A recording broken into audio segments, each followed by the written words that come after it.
ini yang teman-teman yang sering ikut pramuka pasti sering menerapkan ini satu-satu.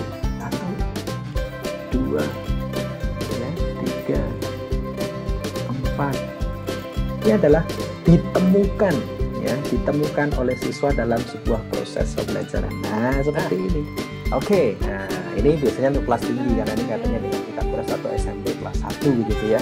Oke, kalau teman-teman atau sahabat kreatif kemudian ditanya begitu ya, ini ada satu gambar begitu ya, ada satu gambar, ini ilmuwan yang sangat luar biasa, yang sangat menginspirasi, memberikan dampak kepada kita semua begitu ya. Nah, ini yang teman-teman yang sering ikut pramuka pasti sering menerapkan ini gitu ya.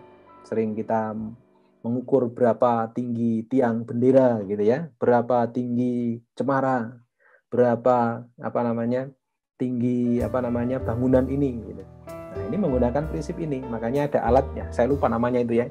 Yang alat pramuka itu yang ada kekernya, kemudian ada segitiganya itu ya, hitung sudutnya gitu. Nah, pasti ada yang pernah melakukan itu, sahabat kreatif pasti pernah melakukan itu, dan pastinya ini menjadi sesuatu yang sering kita dengar gitu ya. Jadi kalau kita melihat gambar Pitagoras ini, apa yang kita pikirkan? Nah, salah satunya tadi pramuka gitu ya. Pramuka mengukur tinggi cemara, tiang bendera dan sebagainya. Apa yang paling Anda ingat? Nah, ini kita sedang memberikan stimulasi. Ya, sedang memberikan stimulasi untuk menstimulus, merangsang mereka untuk mulai berpikir begitu. Nah, mulai di sana mereka diajak gitu ya, kita kasih kesempatan ya, kita kasih kesempatan untuk menyampaikan apa yang mereka pikirkan, apa yang mereka ingat begitu. Ya, saya yakin Anda juga mengingat tentang sesuatu begitu ya. A kuadrat plus B kuadrat sama dengan C kuadrat. Nah, pernah saya ngomong itu, kenapa A kuadrat plus B kuadrat? Apakah tidak boleh jika A kuadrat plus C kuadrat sama dengan B kuadrat? Oh, tidak boleh Pak, harus urut. Nah, ini juga karena mereka hanya menghafal begitu ya. Padahal sebenarnya tidak masalah gitu ya, tidak masalah mau B plus C sama dengan A itu ya, tidak masalah ya. Mau A ditambah C sama dengan B, atau B tambah C sama dengan A ya boleh. Tetapi yang membedakan adalah bentuk dan sisi dari ketiganya begitu. Jadi karena dihafal biasanya hanya C kuadrat sama dengan A kuadrat plus B kuadrat, atau A kuadrat plus B kuadrat sama dengan C kuadrat. Ini yang sering terjadi karena mereka hanya menghafal. Nah, disinilah kekuatan dari discover learning. Mereka diajak untuk berpikir tentang itu. Nanti biarkan mereka mengungkapkan apa yang mereka pikirkan dan apa yang paling mereka ingat begitu. Nah, kemudian baru kita coba untuk arahkan kepada satu aktivitas yang baru sama-sama bermain. Nah, ini nanti saran saya begitu ya, mereka sudah kalau ini sekarang baru daring begitu ya. Jadi baru daring berarti sehari sebelumnya kita sudah menyampaikan ke mereka untuk membuat perlengkapan ini begitu ya, sehingga pada saat mereka akan melakukan ini di hari berikutnya sudah betul-betul sudah bisa dilakukan begitu, sehingga pada saat kita mengajar, nah ini peserta didiknya sudah siap begitu. Nah, ini kita sekarang bermain puzzle. Nah, mereka menyediakan, ini berarti ada 3 persegi begitu ya, persegi yang kecil gitu ya, kecil dengan dengan sisi A, kemudian yang sedang itu dengan sisi B, kemudian yang gede ini adalah dengan sisi C begitu ya. Dan susunannya harus betul-betul kita perhatikan. Dan nanti jangan lupa begitu ya, jangan lupa bahwa pada saat Anda mengajar, karena ini menggunakan triple Pitagoras ya, bisa 3, 4, 5, jadi bisa 6, 8, 10 begitu, bisa 8 tadi 3 ya, 3 bisa 9 ya, bisa 9, bisa 12, bisa 15 begitu. Nah, nanti teman-teman atau sahabat kreatif pada saat ngajar betul-betul harus pahami itu dulu. Nah, supaya nanti bentuknya betul-betul pas begitu. Jadi kalau ini disusun, bentuknya akan membentuk segitiga, siku-siku di sini. Nah, siku-siku di C ini. Jadi segitiganya adalah A, B, C. Nah, seperti ini begitu. Jadi betul-betul anak-anak bisa diarahkan, kemudian kalau itu mereka gambar begitu ya, mereka gambar juga bisa digambar terus nanti dipotong begitu ya, terus nanti dibuat dalam bentuk puzzle. Nah, oke, nanti bentuknya akan seperti ini. Nah, sekarang kita coba untuk membuat puzzle yang pertama. Oke. Nah, mereka diajak untuk ini. Nah, sekarang kita buat puzzle-nya. Ini puzzle yang pertama seperti ini. Nanti mereka ngasih warna. Jadi, selain mengajarkan tentang otak kirinya, ya mereka diajak untuk berlogika, tetapi juga otak kanannya perlu disentuh juga seperti yang kemarin dilakukan begitu ya.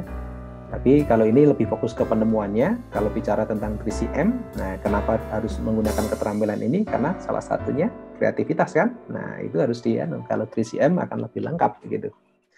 Nah, kalau nanti Discovery hanya fokus pada proses penemuannya. Tapi kalau 3CM yang membedakan itu mereka nanti harus ada karya lain selain ini gitu ya. Setelah menemukan, terus kita bisa bikin produk lain apa ya? Nah, mereka mulai diajak untuk menggunakan otak kanannya untuk membuat kreativitas. Itu yang membedakan gitu.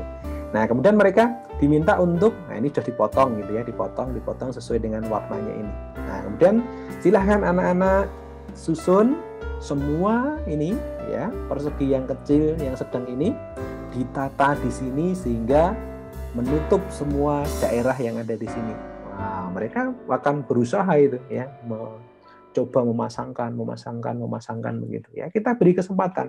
Nah, bisa jadi nanti siapa yang paling cepat kita kasih reward begitu, supaya nanti yang berikutnya akan berusaha gitu ya, akan berusaha untuk cepat-cepat juga begitu. Ya. Dan kita pasang satu-satu, 1, 2, gitu ya, 3, 4. Nah, ternyata bisa pas tertutup. Puzzle 1 ini. Nah, ini pengumpulan data yang pertama. Kemudian kita bikin puzzle yang baru lagi. Nah, kita bikin puzzle yang baru lagi, dipotong lagi, ya, dipotong lagi seperti ini puzzle-nya. Oke, puzzle-nya dipotong seperti ini. Oke, ini yang sedang tadi, terus ini yang kecil. Nah, sekarang dipotong lagi yuk, sekarang silahkan. Ya, anak-anak pasang lagi. Oke, pasang lagi. Kita kasih kesempatan untuk memasangnya lagi. Oke, pasang lagi. Pasang lagi. Pasang lagi. Oke, pasang lagi. Wah, tepat. Memenuhi lagi. Kita cari adakah yang lain? Wah, oke, ternyata kita baru siapkan 2, yang satu sudah saya hapus ternyata ya. Jadi 2 ini. Nah, sekarang kita lihat, ya kita lihat persegi yang kecil tadi. Nah, ini sudah mulai pengolahan dan verifikasi, ya, verifikasi menuju ke kesimpulan. Nah, ini mulai proses untuk menemukan apa toh sebenarnya hubungan dari ketiga persegi ini. Nah, ini tadi kan persegi yang kecil ini punya sisi A. Berarti luasnya adalah A kuadrat. Sisi yang sedang ini memiliki, persegi yang sedang ini memiliki sisi B. Maka luasnya adalah B kuadrat. Kemudian yang persegi yang besar ini dengan sisi C, ya, maka luasnya C kuadrat. Nah, dari sini mulai diverifikasi kepada anak-anak. Apa yang kita dapatkan anak-anak? Ini tadi. Jika semua ini diambil, ditambah dengan semua yang ini, jadi luasan yang sini diambil, ditambah dengan luasan yang ada di sini, ternyata sama dengan, karena pas kan ya, kan pas gitu ya, sama dengan luasan yang ada di C begitu. Nah, mulai diajak diskusi. Ya, sehingga luasan A kuadrat, jika ditambah dengan luasan B kuadrat, sama dengan luasan yang ada di C ini, C kuadrat. Nah, dari sini mulai diajak berpikir ke sana. Nah, ini C kuadrat sama dengan, nah dari sini luasan A ini A kuadrat, luasan B ini adalah B kuadrat, oh ternyata sama dengan C kuadrat. Ini juga sama gitu. Ini semua dari sama. Nah, kemudian baru diajak untuk berpikir begitu. Kalau ini mahasiswa ya kita ajak berpikir mahasiswanya bagaimana, kalau ini peserta didik ya kita ajak berpikir apa yang kita dapatkan.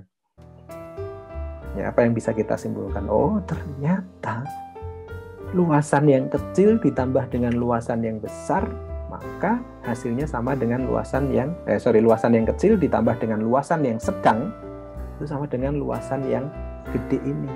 Oh, berarti luasan C kuadrat ini sama dengan luasannya A ditambah luasannya B. Ya dari sini anak-anak bisa diajarkan dan menemukan hubungan kenapa ya. Dan hati-hati di sini tadi. C-nya adalah apa nih tadi? C-nya. C-nya adalah sisi miring karena tadi ini siku-sikunya di sini. Ya, ini juga sama. Lah apakah posisinya bisa berubah? Nah, ini kita harus jelaskan begitu ya. Jadi sebentar saya akan ambil Jadi ini yang sering terjadi, harus C kuadrat sama dengan A kuadrat plus B kuadrat. Nah, padahal tidak selalu begitu gitu ya. Nah, sekarang kita coba lihat bagaimana jika posisinya tidak seperti itu. Nah, tadi kan siku-sikunya ada di sini begitu ya. Siku-sikunya ada di sini sehingga C-nya ini adalah sisi miring begitu. Dan di sini juga sama, siku-sikunya di sini ada C-nya adalah sisi miring. Nah, sehingga kita dapatkan bahwa C kuadrat sama dengan A kuadrat ditambah dengan B kuadrat. Nah, tapi kalau posisinya sekarang berubah, ya kita lihat sekarang. Kalau posisinya kita rubah, apakah ini tetap sama begitu? Ya, kalau tadi gitu ya. Kalau tadi kita kebalik. Maaf, ya. Ya, kalau tadi kan bentuknya seperti ini. Oke, sorry. Kebalik lagi. Oke, semoga sudah oke. Nah, kita lihat sekarang. Nah, kalau tadi kan kalau digambarkan begitu ya, ini tadi. Oke. Nah, ini kan seperti ini ya. Nah, siku-sikunya tadi kan di sini. Ya, ini adalah C ya. Oke, ini adalah A-nya. Oke. Dan ini adalah B begitu. Nah, sehingga C-nya ini adalah sisi miring. Tapi kalau ininya kita rubah gitu ya. Kita rubah misalkan. Ini posisinya susah sekali. Oke, kalau kita rubah sekarang bentuknya seperti ini.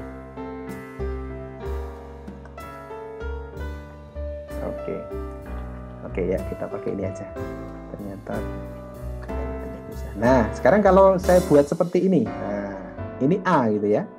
Ini jadi A, ini jadi B misalkan. Nah, dan ini C. Apakah persamaan yang ini tetap berlaku? Nah, ini yang perlu kita kuatkan konsep ini kepada peserta didik. Karena yang sisi miring sekarang adalah A, maka A kuadrat sekarang sama dengan, nah ini, B kuadrat, oke, ditambah dengan C kuadrat. Ini jika kondisinya seperti ini gitu. Tapi kalau kita rubah lagi misalkan. Nah, kita rubah lagi di sini adalah B misalkan. B-nya di sini. Boleh saja B-nya, siku-sikunya di sini ya. Oke, di sini adalah A. Di sini adalah C. Nah, kira-kira persamaannya jadi seperti apa? Nah, nanti sahabat kreatif bisa menuliskan itu di komen. Ya, berarti persamaannya jadi seperti apa? Silahkan nanti bisa dituliskan di komen. Nah, disinilah nanti akhirnya peserta didik atau kita itu dapat menemukan tentang kenapa Pythagoras bisa mendapatkan pernyataan bahwa sisi miring kuadrat itu sama dengan jumlah dari ya kuadrat sisi siku-sikunya. Sisi miring itu kan ini ya, sama dengan jumlah ya kuadrat dari sisi siku-sikunya. Sisi siku-sikunya ya A sama B ini. Kalau yang di sini adalah sisi sikunya adalah A dengan C ini. Nah, itulah yang dinamakan sebagai persamaan Pythagoras itu. Nah, sering kita dapatkan seperti ini ya. Nanti sahabat kreatif bisa lebih jauh ke sana. Tapi prinsipnya adalah ditemukan ya, ditemukan oleh siswa dalam sebuah proses pembelajaran. Nah, seperti ini. Oke, jadi kira-kira seperti ini bagaimana kita bisa mengimplementasikan Discovery Learning dalam pembelajaran matematika. Ya, semoga bermanfaat. Semoga Anda juga bisa belajar ini lebih baik. Kemudian Anda juga bisa menerapkan untuk konsep-konsep yang lain Sehingga prinsipnya adalah bagaimana memberikan kesempatan seluas-luasnya ya peserta didik untuk memproses informasi sehingga dia menemukan bisa konsep, bisa pengetahuan atau pengalaman yang baru. Ya.